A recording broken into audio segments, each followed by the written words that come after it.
Welcome in to another episode of Betting the Pitch. I'm your host, the real underscore G Warner. This is an English Premier League and Serie A episode, and appreciate all of you listening, watching. Whether you're on YouTube, please hit subscribe on the podcast, or on Spotify, leave a 5-star review. That would be huge for the search rankings. And of course, if you're not a member of my Patreon yet, you're not a patron, go look into becoming one. Patreon.com/the real underscore G Warner. So I'm gonna get started pretty quickly with Premier League here. And I know that there's probably some lines that are not up based on matches being played today on Thursday. This is recorded December 28th. But I think I should have all of the lines at least locked at some point from earlier. I might have to speculate on a little bit, but well, I guess I'll do it with what's available. So we'll start on Saturday, the 30th of December. Yes, we have Friday matches coming in Serie A. I'll get to that next, and I'll also do an ultimate best bet at the end of the show. But let's get started. So without further ado, that Luton Town match, they're hosting Chelsea in the early matchup on Saturday morning. Interesting for rest purposes as they're slightly on different schedules, I believe. Let's see. The last match that Chelsea played was with Wednesday, and Luton Town got to play the day before that. So that helps a little bit, and Luton Town are at home, so that's nice. Currently Luton a 1-goal underdog at home with all the juice. Over-unders 2 3/4, juiced all the way to over. All lines are quoted courtesy of BetOnline.ag. I have a link to join if you haven't become a member yet. First-time depositors get 50% match of your money deposited, so go check that out. There's a link in the podcast description below. But Luton, so they're 1-goal underdog, and my I guess biggest interest here is I guess I'll give the total as I just did, over 2 3/4, juiced all the way to over. So we might get a 3. I see no reason to get off basically a campaign, a couple of seasons of betting against Chelsea and playing under. Yes, Christopher Nkunku is back and started this past week. Or this midweek match. I think it's really tough to even see him start another match, and maybe we'll be off the bench in this one. That does impact the Chelsea scoring, which has been really disappointing and not really living up to expectations for years now. I think my interest here, like I've been trying to get to, I guess, is Luton as an underdog at home, and also to that under 3. We don't have the 3 yet, so I mean, I'm still interested in under 2 3/4. Now, Luton are a little bit different. They had a big win on the road at Sheffield United this week, thanks to a couple own goals, took the lead, fell behind 2-1, and then ended up getting 2 own goals consecutively to win their match. Huge for them. They've been playing a lot better. They've been very difficult at home, and I just don't believe that Chelsea are a side that are strong enough to keep putting good performances together, or just even playing well. I feel like it's been a really scattershot approach, shotgun approach, if you will, from Mauricio Pochettino and and I just don't know necessarily when this will change. And I think there's going to have to be some drastic increases in performance from Chelsea for me to change my opinion on them. So look to Luton getting that goal, and it's a huge number to push on if they do lose at home. And I don't see a lot of goals in this one from the Chelsea side, so I like betting unders, especially against poor road favorites that I don't think will score much. Next, we'll go to a big, I guess, onslaught of matches on Saturday morning. Aston Villa, Saturday morning here in South Carolina is where I'm recording today. Aston Villa currently a 1.5-goal favorite at home to Burnley. Over-under is 3. We got a little bit more juice the over, and a lot of it on Burnley getting that 1.5. So Villa, they've been playing so well at home. We saw their great performances against Manchester City and Arsenal, followed by a pretty disappointing draw that they had to come from behind against Sheffield United at home, and then ended up going and losing despite taking a 2-0 halftime lead to a very loud frenzy of boos, pushing Manchester United into their own locker room. I don't really know what to say about how that second half really happened. Yes, there were some big mistakes. There were a lot of, I think, I guess the broadcasters afterwards, sorry, as I get a text coming in, I forgot to go on Do Not Disturb. But anyway, there was, I mean, a lot of the halftime show and really the post game were saying that it was a big performance from Manchester United, backed up against the wall, and they came out with an intensity. I'm not sure I agree with it. I feel like Aston Villa just made some big mistakes. There was a really nice lucky bounce that came off a defender right to Rasmus Højlund for his first goal in the Premier League. It'd been like months he had been scoring in Champions League, but had not been scoring in Premier League. And then, I mean, the Aston Villa offside trap has been really good this season. They were playing with not exactly their first choice defenders. I think Diego Carlos made a big mistake and a turnover that led to the first goal. And then I just don't really necessarily think that what Unai Emery was throwing out there, it felt like a little bit of rotation, and it looked like it was working out perfectly at 2-0 at halftime. So it's an adjustment here. Aston Villa, again, are a big favorite now at home. They have Burnley coming in, who have, I thought, played very competitively, conceded a late goal to lose 2-0 to Liverpool at home in their match during the midweek. And that unfortunately cost them their side, or a bet on the side. I think they closed either 1.25 or 1.5. Total did stay under, so that's saying something for Liverpool, even though Liverpool's road offense has not been great. I think Burnley have shown that they're not necessarily playing as naively as they were to start the season. They're a lot more pragmatic. They're going to be a lot more, I think, careful, cautious, and they're, I think, getting their sea legs a little bit in the Premier League, and that's helpful. So Aston Villa, they are big favorites again, should win. I think there's plenty of reason to question Aston Villa and how great they've been. Of course, they'd won, I think, 15 matches in a row and then couldn't beat Sheffield United, who were previously bottom of the table. They get another great team to continue an unbeaten streak with Burnley, one of the newly promoteds, coming in. I'm tempted to look at the roadside here in Burnley. I don't know if I want 1.5, but Aston Villa looked so great in their 2-1-0 victories over the top of the league. Yes, they might get some more goals here, but I think that's less likely to see than anything. I feel like it's a decent chance that Aston Villa do keep a clean sheet. If they don't and only concede one goal, 1-2-1, then you push on the under 3. So I think, Matt, that's my biggest interest. It is a form, or it's a derivative of backing Burnley and that 1.5 goals right now. But I think I'm a little bit more interested in Burnley keeping this low scoring, because I don't really see them scoring much on a counterattack that'll likely put them defending a lot. Next, we'll go to Crystal Palace hosting Brentford. Currently, Palace a quarter goal favorite at home, juice to split both ways. Over under is 2.25, just a little bit to over. Now, Brentford, unfortunately, I didn't time it right this midweek. I played the Brentford under instead of playing against Brentford, but it was really kind of one of those things, like I just talked about, a derivative of that play. Brentford have looked really, really off the pace for a long time now. Yes, they have Ivan Toney coming back, I think, in the new year, but that's not available for this matchup. And Brentford have just not been playing well. Nathan Collins came back at their center back. Big signing for them, spent a lot of money, and he was horrible, responsible for 2 goals against this old side.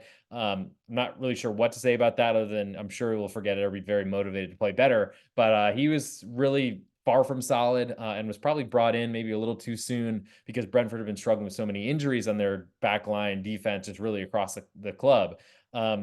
Crystal Palace on the other side are a great home team, and they should. I mean, the biggest question for Crystal Palace is ultimately how they score goals. Don't really know that we've necessarily seen that, though. Eze and Olise starting together in midweek was a huge thing for their trip to Chelsea. I think from how to play this one, I don't know how to back Brentford. It feels like they're getting a fairly strong number, only a quarter goal, basically a home field advantage type number. But I don't think Brentford deserve that. I think they've been a really analytics friendly or analytics forward and kind of popular team for the gambling community. But it hasn't really done well for results in the last month or so. They had that weird day off where Manchester City were playing the Club World Cup, but they didn't really use it to their advantage, getting smacked at home to Wolves this week. So I just think Brentford are a stay away at this point. My interest here, I think, if anything, is under 2.25, just betting against a Brentford offense and potentially seeing a response to a poor defensive outing. But then that also, I guess, hinges upon Crystal Palace's offense being relatively quiet too. But it's not the greatest feeling right now for me to really have to want to do anything with Brentford. Eventually they'll turn around and start playing a lot better, I suspect, but I just don't know if it's here. And I definitely don't like the road underdog there at all, really, until Brentford, in a similar style to Chelsea, show me something that changes that side of the mentality or that thinking. Next, go to Manchester City hosting Sheffield United. Currently, City a 2.75 goal favorite with a little bit less juice, a little bit more juice on Sheffield United on the road. Not a lot in each direction, so it's probably going to stick here to 2.75 and maybe move to 3 upon kickoff. Over under is 3.5. It is juiced heavily to over / all the way, and we might see a 3.75 total here. Now, Sheffield United have been really good defensively under Chris Wilder. Should have probably gotten another good result, big result at home, if not for 2 own goals. Hard to really rate what own goals are worth, but they certainly weren't guaranteed to go in by any means, and they weren't stopping a goal, or one was off a pass, and I think one was off a corner kick. So tough, but that's what happens, especially when you're under a lot of pressure, and Manchester City should certainly put a lot of pressure on Sheffield United. Now, we don't exactly know what the Man City lineup is going to look like. Maybe Haaland will start here. He hasn't started for a while now. But Sheffield United have been really good defensively. I think they're less apt to play out of the back and will simply hoof long balls down the pitch. The big question there then is, can they keep their mentality? Can they keep their fatigue? Can they stay sharp in their defending, which will be very, very difficult against a Manchester City club, best in the world with all the trophies, including another one they picked up in Saudi Arabia just this past weekend. The question, though, for Manchester City is they've not been that dominant this season. They've not been controlling games like they have in the past. They've been dealing, I guess, they're notorious for a thin squad. They've been dealing with a lot of injuries and haven't really been able to sustain them so well, are sitting lower in the table than they should be. And I think there's plenty to question there. With that said, you get an extra 3/4 of a goal right now, potentially a full goal when this number climbs to 3 3/4 before it kicks off. So I think my interest here is in Sheffield United under 3 3/4. And even then, I think I'll be more greedy and hope to get an under 4. Wolves and host Everton. Currently, Wolves a pick 'em at home, a little bit more juice over unders 2.5, juiced all the way to under. Everton have been playing really well, and I'm looking to see if they move to an underdog, though Wolves certainly have turned their fortunes a little bit around and have played a lot better lately. I mean, took advantage of a weak and kind of rusty and out of form Brentford side that really don't know which way is up at this point. Credit them for that. Also beat Chelsea at home, who Chelsea have been really, really troubled for a long time now. So I'm kind of interested in potentially seeing if Wolves are able to keep the streak going, though certainly streaks only end once. So there is some value potentially in backing Wolves here. At Pick'em, I'm not sure there's enough for me there to want to back a road team at that type of number unless I really don't like the home team. Everton, I thought have been playing really, really well. I've run into a little bit harder of a schedule lately, but I still believe in Sean Dyche. I think my interest here is in the total under 2.5 until we see Everton climb to an underdog or maybe even catch a lot of money and Wolves become a home dog, because I think that might make me more interested in Wolves than anything. Moving to the next window, 12:30 Eastern time on Saturday. It's Nottingham Forest hosting Manchester United. Currently, Nottingham Forest a quarter goal underdog at home with almost all the juice on Manchester United on the road. Over unders 2 3/4, juiced pretty heavily to under. So Nottingham Forest with a great result at Newcastle, despite conceding an early penalty and falling behind. They scored 3 counterattacking goals, all from Chris Wood, their striker, who hadn't scored in a long, long time. But that was about as well as that game could have gone, and I'm sure will give Nuno Espirito Santo a lot of staying power, or a little bit more of, especially after a pretty poor first performance in his debut. Manchester United, that huge 3-goal second half comeback. Yes, it's certainly going to build their momentum, confidence, and all those sort of things. But I'm still not a believer in them. I'm definitely not a believer in them on the road. So two teams that I'm pretty unimpressed with at this point, and I don't really think that Nuno Espirito Santo is going to do much for Nottingham Forest besides make them a really good team for unders. So with that said, I do like under, but I also like that quarter of a goal at home on Nottingham Forest, especially if the juice continues to climb. This potentially climbs to a half a goal underdog, where a full bet will be won on a home draw. I'm just not going to believe in Manchester United until they keep showing it. They haven't yet, so I'm going to stay looking at that under and also looking at the home dog as well. Moving to Sunday, the New Year's Eve, we have Fulham hosting Arsenal. Currently, Fulham a 1-goal underdog at home, a little bit more juice. Over unders 2 3/4, juice heavily to under. Fulham have played very up and down football. They've scored 5 goals in 2 straight matches, and I think 3 goals before that in a loss. So 13 goals in 3 matches. Incredible. That might match their season output, because Fulham are not a great offense. And unfortunately, their defense has been slipping a little bit, and they're going to have a really tough call here with a London derby, or whatever we want to call it, against Arsenal. Not real rivals, but it is what it is. Not too much of a travel for an Arsenal side that are 1-goal favorite on the road, though they did play on Thursday. Fulham with a little bit better of a rest advantage, and at home. It's pretty nice for an early start here at 9 a.m. in Eastern time zone here in the United States. So I'm pretty interested in Fulham's under. I think under 2 3/4 is the best way to lean in this one. Of course, Arsenal are one of the best sides out there, but Fulham have shown some good defensive structures in the past. I think that's really going to be who they are. You could argue there's not a lot of jeopardy with the 3 promoted sides being as poor as they were entering into the season, and Everton's 10-point penalty. But I think Fulham are still concerned, until they're staying in the league, that they want to make sure they're around. So I think we're going to see another great defensive effort from Fulham. I don't see a lot from them offensively. It really depends how much Arsenal can step on their throats, how early they can score their first goal, and really how much they can blow us out of the water. I don't think Arsenal are that side right now. I still feel like they've got a lot of pressure from trying to win every match, and certainly that's what they've been for a while now. But I think that is going to make it hard for them to see 3 goals themselves. I think they have shown a pretty good job of controlling games and not really giving up many shots on David Raya, who certainly is problematic when he's under pressure. But there's been a lot of low-scoring matches from Arsenal lately, and I feel like there's a good chance that Arsenal, this is another one of those low-scoring matches. So I like Fulham. I guess I like the one, but I think I'm more interested in under 2 3/4, because I just don't believe that if Fulham fall behind, they're in a good spot to potentially make a comeback. Next we'll go to Tottenham and Bournemouth. This is a same time, 9 a.m. Eastern time start. Tottenham currently a 3/4 goal favorite with more of the juice on Bournemouth. Over under is 3.25, juice all the way to over. We might see 3.5. That feels like a gigantic total for a Bournemouth side that want to sit and counterattack. But I do like that idea, and I do like that they've been playing really well, and they're gonna come up against the Tottenham side who are going to try their best to score a ton of goals, play with a really high line, and take a ton of risk trying to keep the ball in the opponent half. But if Bournemouth, who have basically, I mean, the Andoni Iraola system is to counterattack with pace and go from a second's notice from when you're defending to all of a sudden be attacking. And that's a perfect, I think, setup against Tottenham, as long as they can hold their own defensively. So Bournemouth getting a 3/4 of a goal is a lot for me. I don't think they'll hit a +1, but certainly be holding out hope and waiting for that. I just don't know the Tottenham matches, considering how many chances they allow. I don't know that I can play under even at 3.5 if it climbs there. And we got, I guess, 2 more matches coming up. We got one on New Year's Day and one the day after New Year's. So stay with me, and then we'll get an ultimate best bet for England, or at least the nominee for the ultimate best bet from England, my favorite one in England. And then I'll go through Serie A starting on Friday. But on New Year's Day, we have Liverpool hosting Newcastle, currently 1.25 goal favorite. Our Liverpool at home. More juice on Newcastle on the road. Over unders 3.25, juice a little bit to over. Newcastle, they've been really disappointing.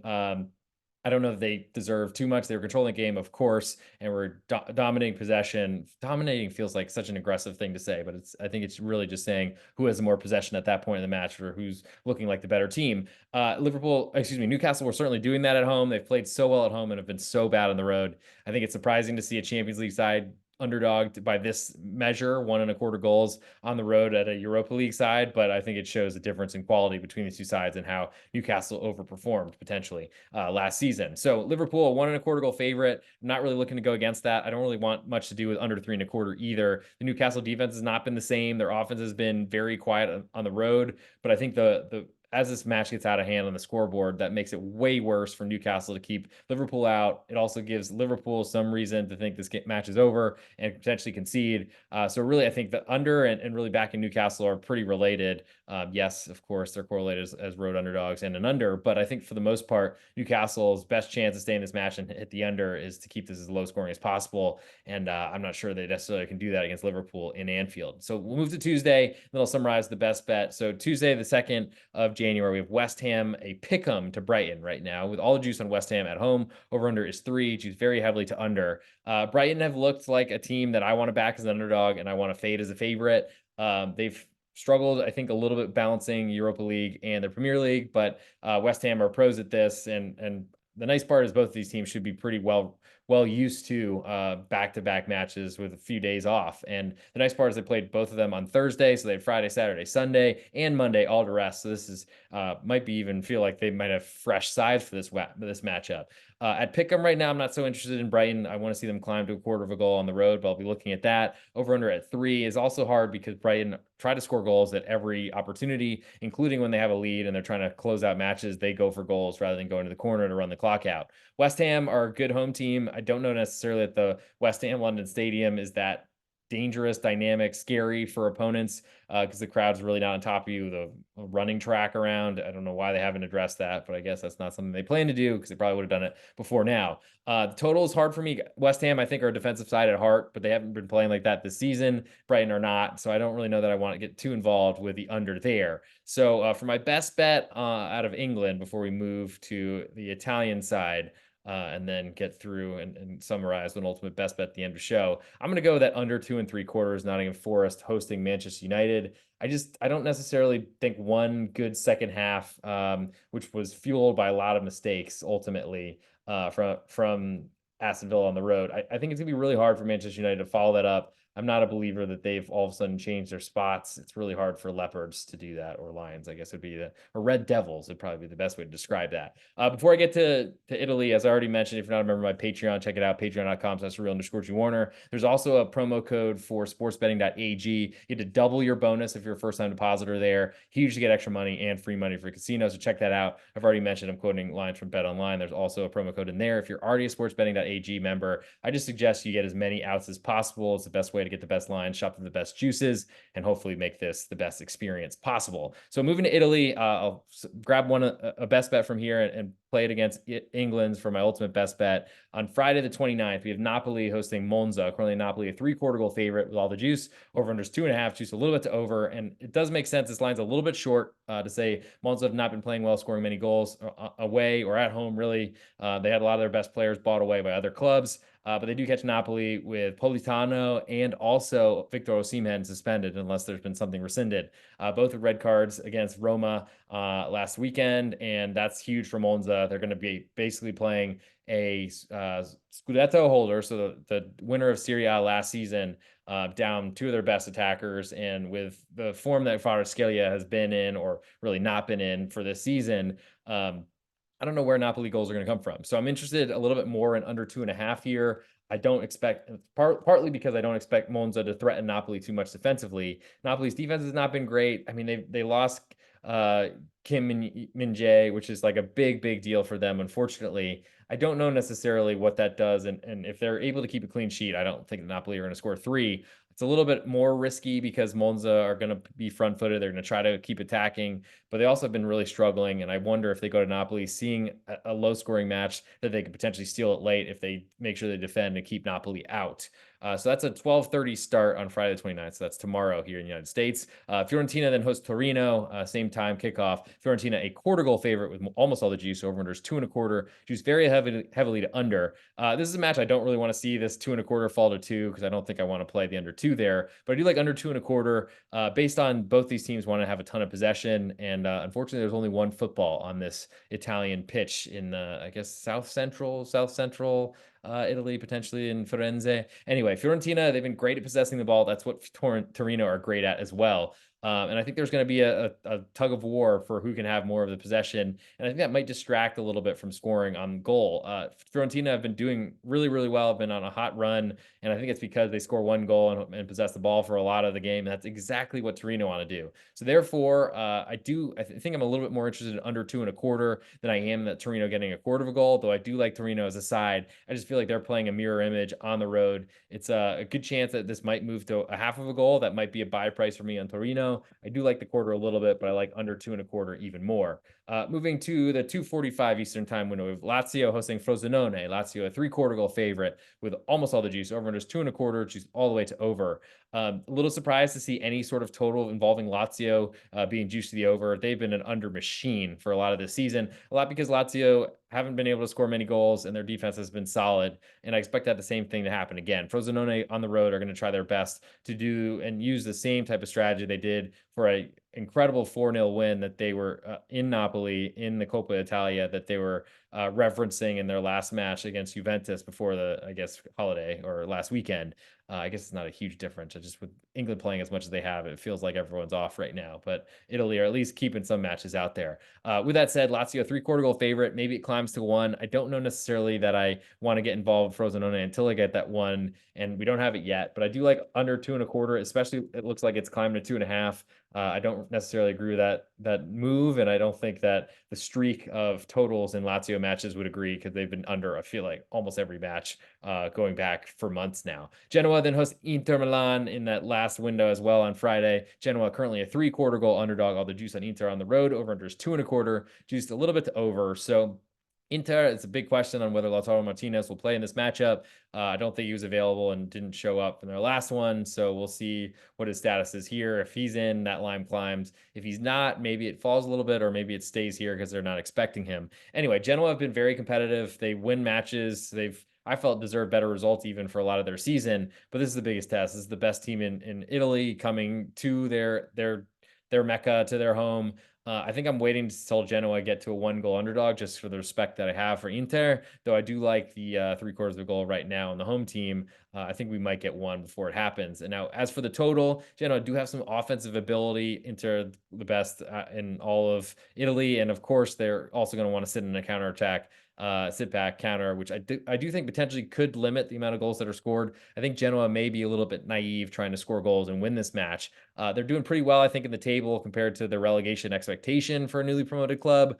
But I do worry a little bit about how they attack this one. I'm not necessarily sure how they will. I do like their chances to get back into the match if they fall behind. So that does make the +1 a lot more interesting, especially if you're pushing on a 1 goal loss. Almost said something bad there. But I think that's probably my bigger interest rather than the total. But we'll wait and see where this one goes. Moving to Saturday the 30th, we have Atalanta hosting Lecce, and this is like the only early match. This is a 6:30 Eastern time here start kickoff in the United States. Atalanta, a 1.25 goal favorite with all the juice right now, and Lecce on the road. Over unders 2.5, juice a little bit to over. Now Lecce have been playing really poorly. I wonder if their manager is getting some hot water or his seat is heating up. Atalanta have not been playing great either, have not been scoring goals, even had a 2 in their total closing number for their last match on the road at Bologna. Now, that might be because Bologna have been doing an incredible job with home clean sheets, but Atalanta's offense has not been great, and they're a really big favorite here. Now, Lecce, unfortunately, they fall behind by a goal that does put them in big time danger at that 1.25 that we're getting. I almost feel more comfortable with teams when they close a 1 goal underdog than 1.25, but it's really, I guess, just semantics because it doesn't impact how they're going to play or approach a match. But the over under here at 2.5 feels a little bit high for how Atalanta have been playing. The strategy with Atalanta's manager has always been to attack, attack, attack.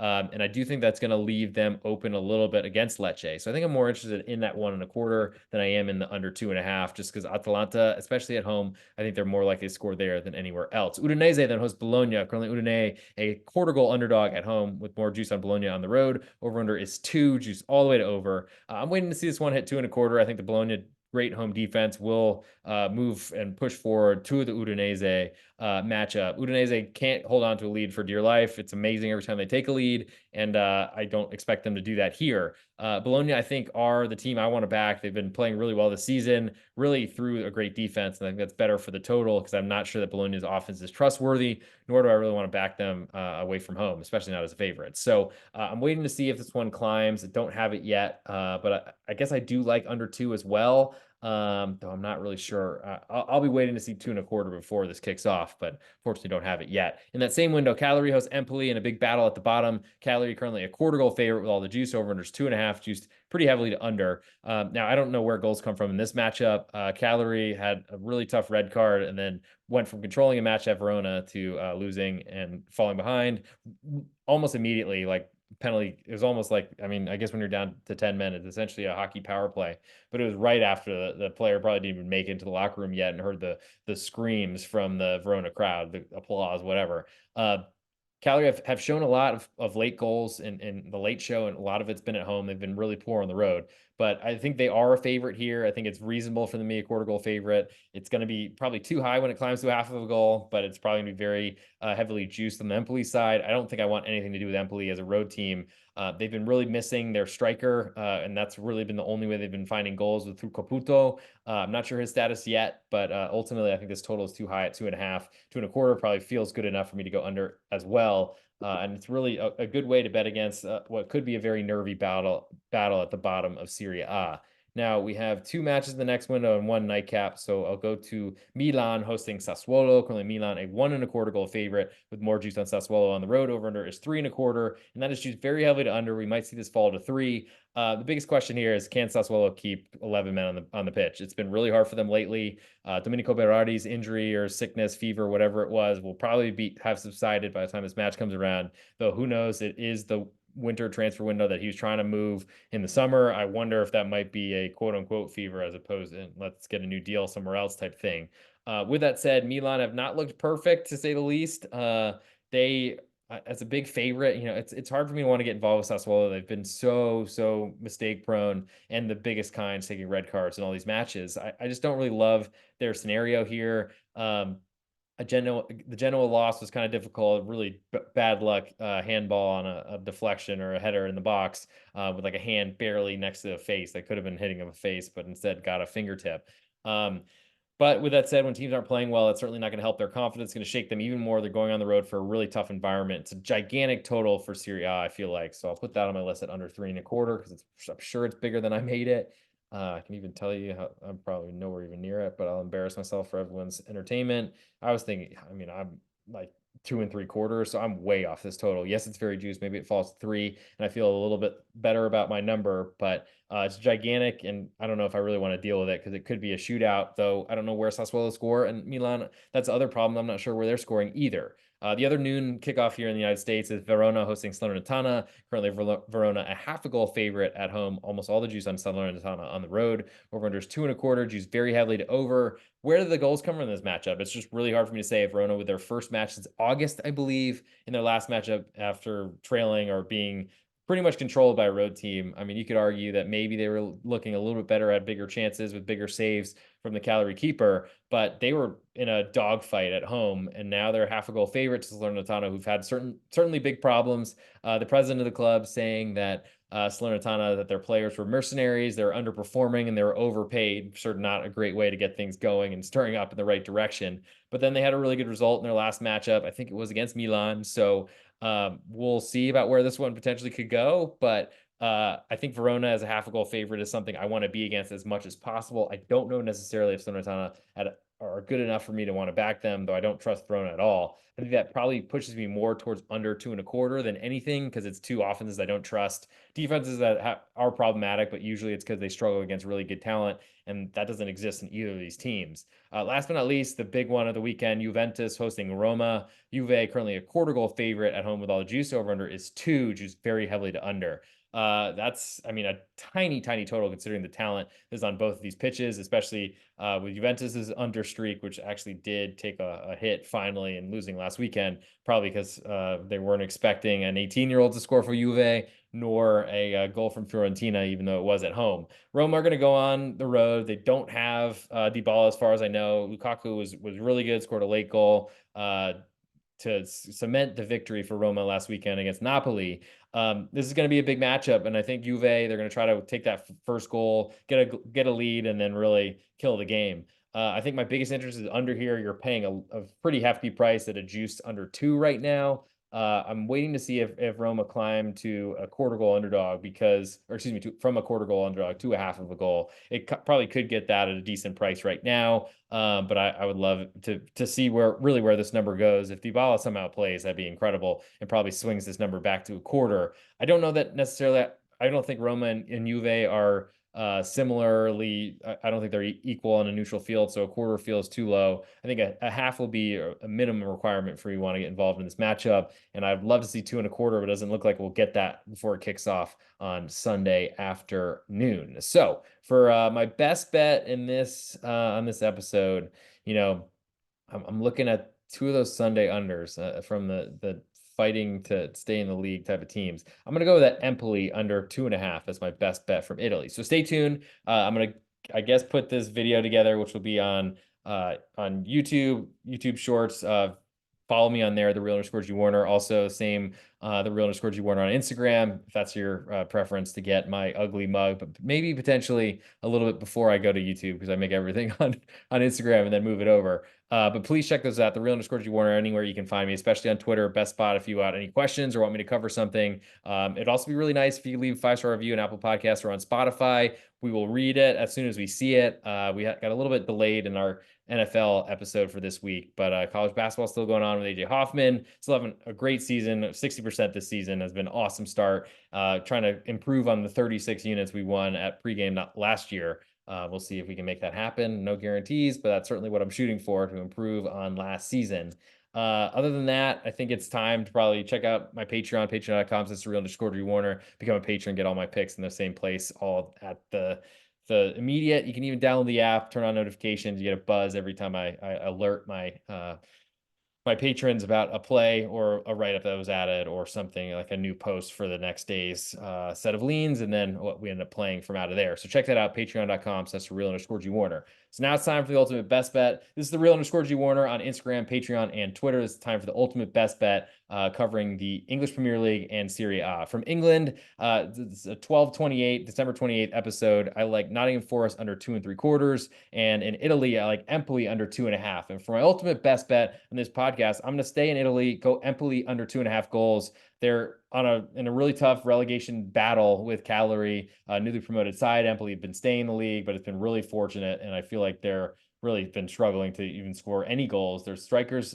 injured, even if he returns for this matchup. We'll see how healthy he actually is. And we have 2.5, which is signifying a bit of a shootout for these two really, really quiet offenses. I'm not really a believer that they can put up 3 goals between the two of them. I think a draw would be hurtful for both chances to stay in the league, but I think a 1-1 is like a maximum scoring output. So give me Calorie Empoli under 2.5 for my best bet on this episode of Betting the Pitch with the real_G Warner. And that'll do it for this episode. Thank you for all for tuning in. We'll be doing a Thursday night pregame college basketball episode and getting everybody ready for the weekend. Trying to find some more winners there, 60% plus 21 units on the season at pregame. So I'm going to try to keep that going. And to be determined on when we're making, probably tomorrow night would be my guess for an NFL episode. And if Shindy can't do it, I might be able to do it myself. Of course, look on Fridays for the Need for Seeds college basketball podcast. It's been a while since we've done that one, but finally the holidays are moving away. We're getting back to a regular schedule, and we'll be winning more bets as soon as we possibly can, or as soon as we're able to